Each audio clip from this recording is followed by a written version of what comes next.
Buenos días a todos, estamos aquí ya del primer día de 2020 grabando este video. Felicidades para todos en el nuevo año que viene, que venga acompañado de muy buenas calificaciones y que aprendamos mucho.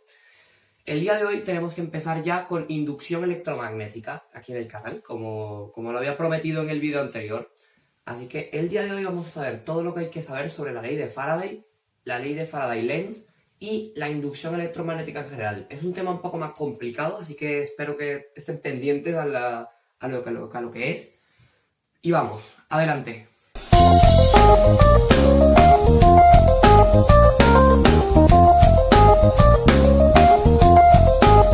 Previo a empezar a ni siquiera definir la inducción electromagnética, hay que tener cuatro conceptos básicos muy claros antes de empezar a hacer nada. El primero es el vector superficie. ¿Qué es un vector superficie?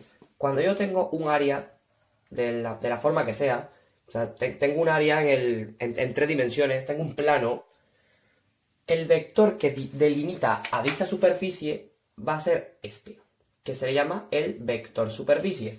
¿Esto qué es? Es un vector que, como que quiere decir la dirección en la que se orienta el plano, y su módulo es igual al área de la superficie que tenemos aquí, que eso nos va a servir después.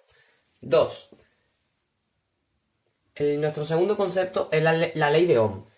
La ley de Ohm fue desarrollada por un científico de este mismo nombre y es el pilar fundamental de todos los circuitos eléctricos. Nos dice lo siguiente: que para cualquier circuito eléctrico, el voltaje o fuerza inducida, que es lo que ahora en este video vamos a llamar FEM o fuerza electromotriz, es igual y proporcional entre ellos a la intensidad que va a recorrer ese circuito gracias a esta fuerza y a la resistencia en ohmios que posee el circuito. 3.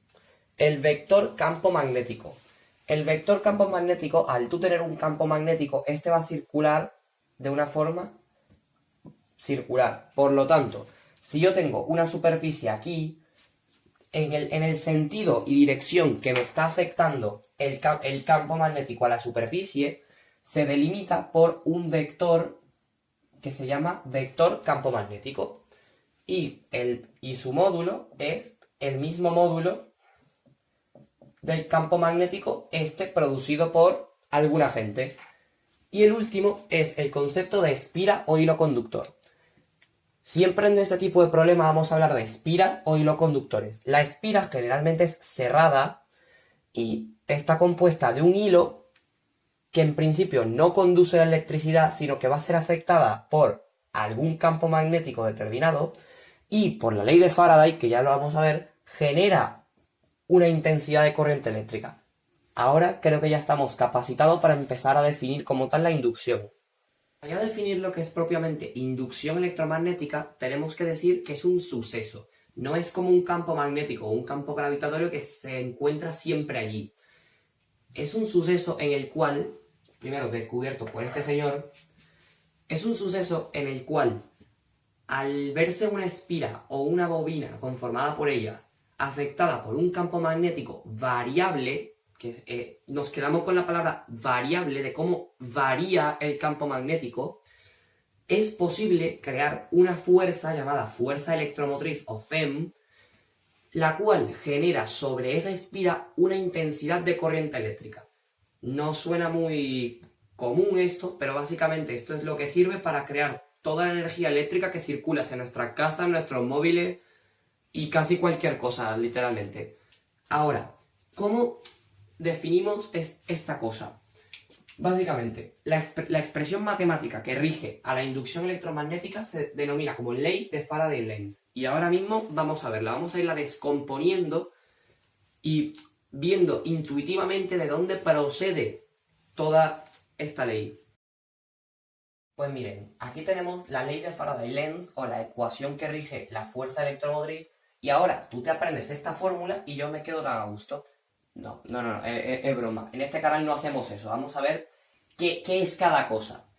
A ver, primero centrémonos en esta parte. ¿Cómo se define la fuerza electromotriz? No acabamos de decir que depende de cómo varíe el campo magnético que atraviesa dicha espira o dicha superficie? Sí. Entonces, ¿qué es esta cosa? Este conjunto vacío, que puede parecer, se le llama flujo magnético. Es la notación para decir el flujo magnético. ¿Y el flujo magnético qué es? El flujo magnético es la cantidad de flechitas, la forma en la que estas flechitas impactan a mi superficie, y está definida por lo siguiente. A ver, pensemos un poco. Si es la cantidad o el número de flechas del campo magnético que afectan a dicha superficie en toda su área o cierta parte de ella, ¿cómo definiríamos el flujo magnético? Pues el campo, el módulo del campo por el vector superficie. ¿Y por qué? Porque ahora nos falta básicamente un término, que es el siguiente. El campo no va a afectar de la misma forma a esa superficie, salvo que esté en una posición perpendicular, en la cual es la posición ideal o donde el flujo es máximo. Pero puede que esté en una forma diferente y el campo impacte de una forma distinta en nuestra superficie. Por lo tanto, la relación entre el vector superficie de la espira y el vector campo magnético es importante. ¿Y cómo vemos la incidencia entre uno y otro? Pues con el ángulo que forman. Entonces, el coseno del ángulo que forman B y S. Así realmente definiríamos el flujo. Entonces, si tenemos dos puntos exactos del tiempo en el cual conocemos un flujo y otro flujo, entonces podemos hacer del cómo ha variado este flujo entre este periodo de tiempo. Es igual que, por ejemplo, cuando decíamos la velocidad es la variación de espacio entre el tiempo. Lo que ha cambiado el espacio final menos inicial entre el tiempo que ha tardado para hacerlo. Entonces, el tiempo que hay entre estos dos, ponte que esta muestra es al principio y esta es a los 2 segundos. Entonces, aquí irían 2 segundos. Por eso se mide esta cosa como la variación del flujo entre el tiempo que ha tardado en variar. Y ahora, ¿esto qué es? Esta N, Faraday demostró lo siguiente, que casi siempre las espiras no vienen solas, porque son objetos muy pequeños. Casi siempre vienen en forma de bobinas acumuladas muchas veces. Entonces, Faraday demostró que el flujo magnético o esta variación de flujo se incrementaba linealmente, es decir, no se amplificaba exponencialmente, sino que era linealmente, por la cantidad de circuitos aquí o de espiras que hubiera. Por lo tanto, esta letra N es amplificar n veces, n número de espiras, este flujo que tenemos aquí. Y el signo menos, y este que está aquí, el signo menos es la razón por la que aparece el nombre de Lenz aquí en la fórmula. Sí, se me ha caído la tapa del marca. Bueno, esa es la razón por la que este señor aparece aquí. Porque él demostró que la fuerza va a tener una dirección contraria al campo. Por lo tanto, el signo menos lo que hace es que la fuerza va a ir en contra del campo magnético. Y ya vamos a ver por qué este signo va a ser importante a la hora de hacer los cálculos. Porque esto nos va a ayudar a matar el negativo en muchas oportunidades. Pues ahora sí creo que ya podemos ir a un ejercicio donde simplemente va a ser hacer una aplicación práctica de la ley de Faraday-Lenz. Para este primer problema, primero que todo, podemos tratar cada espira individualmente, porque como hemos visto que se aumenta de forma lineal, nos basta con hacer el problema para una espira y luego multiplicar por 100. Luego tenemos que cada espira tiene un radio de 2 centímetros, ya está aquí pasado a metros, y una resistencia de 10 ohmios, que esto nos va a servir para la parte B. Entonces, hacemos el dibujito aquí y la espira tiene su vector superficie, que ya hemos dicho que es el perpendicular a la superficie y cuyo módulo es el área. Vale, y ahora aquí viene lo interesante. Se encuentra colocada perpendicularmente al campo magnético. Por lo tanto, el campo magnético viene aquí. Podemos pintarlo acá como una sola flechita, como un vector paralelo al vector superficie y cuyo módulo es 0,8 teslas. Ahora viene lo importante. Nos dicen que el campo magnético se anula al cabo de 0,1 segundos. Es decir, aquí B igual a 0 teslas. Por lo tanto, para sacar las condiciones finales y las iniciales es bastante fácil.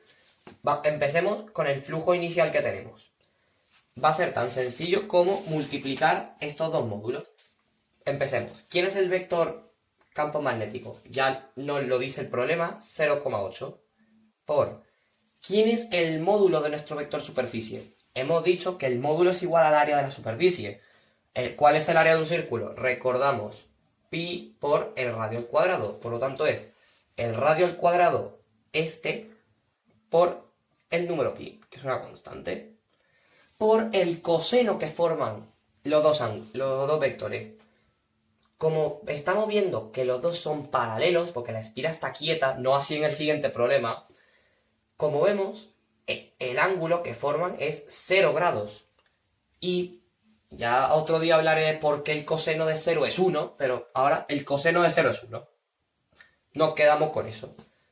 Haciendo esta cuenta, nos queda que el flujo inicial que tenemos es 3,2 por 10 a la menos 4 pi, y la unidad del flujo es Weber, que se me había olvidado decirlo. Entonces, tenemos ya las condiciones iniciales. Las condiciones finales del flujo. No vemos que al final el campo magnético es 0, por lo tanto, aquí tenemos una multiplicación. Si este elemento, que es el módulo del campo, es 0, 0 por otra cosa es 0 siempre. Por lo tanto, ya podemos afirmar, declarar que el campo final es 0 Weber, sin mucho problema. ¿Nos estaría faltando algo? No. Entonces ya podemos proceder directamente al cálculo de la fuerza electromotriz por aplicación directa de la ley de Faraday. Menos 100, que es el número de espiras, por flujo final, ya dijimos que era 0 Weber, porque el campo se anula, menos el flujo inicial, es decir este, entre el tiempo que ha tardado en suceder esta variación, es decir, 0,1 segundos. Y sencillamente esta cuenta se hace con la calculadora y nos queda aproximadamente, bastante redondeado, 1 voltio. Porque esta fuerza tiene una peculiaridad que coincide con un potencial eléctrico, por lo tanto no la medimos en newtons como todas las otras fuerzas, sino en voltios. ¿Está bien? Y ahora nos vamos a quedar con este dato para hacer el apartado B. Para este segundo apartado nos piden saber la intensidad de corriente que se va a generar en este circuito. Por lo tanto, ya por la propia definición dijimos que por esta variación de campo magnético sobre esta espira iba a suceder el suceso, por decirlo así, de la inducción electromagnética propiamente. Y queremos saber el valor de esta intensidad. Entonces, como esto realmente en el fondo es un circuito eléctrico, recurrimos directamente a la ley de Ohm, válida para cualquier circuito eléctrico, en donde este voltaje, como hemos dicho que la fuerza electromotriz generada coincide con un voltaje, con un potencial eléctrico, podemos sustituir esta V por la fuerza que acabamos de calcular. Por lo tanto, aquí despejando la intensidad, pasando esta R dividiendo, sencillamente nos queda esta cuenta, en donde la intensidad es aproximadamente 1 voltio entre la resistencia en ohmios, que es la unidad del sistema internacional. Y le ponemos su respectiva unidad a esto, que son los amperios. Si se ve más bonito pasarlo a decimales, aproximadamente 0,1 amperios. Y aquí tendríamos resuelto nuestro apartado B. Por acción directa de usar las fórmulas o las leyes, las ecuaciones del flujo, la ley de Faraday-Lenz y la ley de Ohm. Ya en nuestro siguiente ejercicio, que se lo dejaré ya para la segunda parte, se complica un poco más la situación.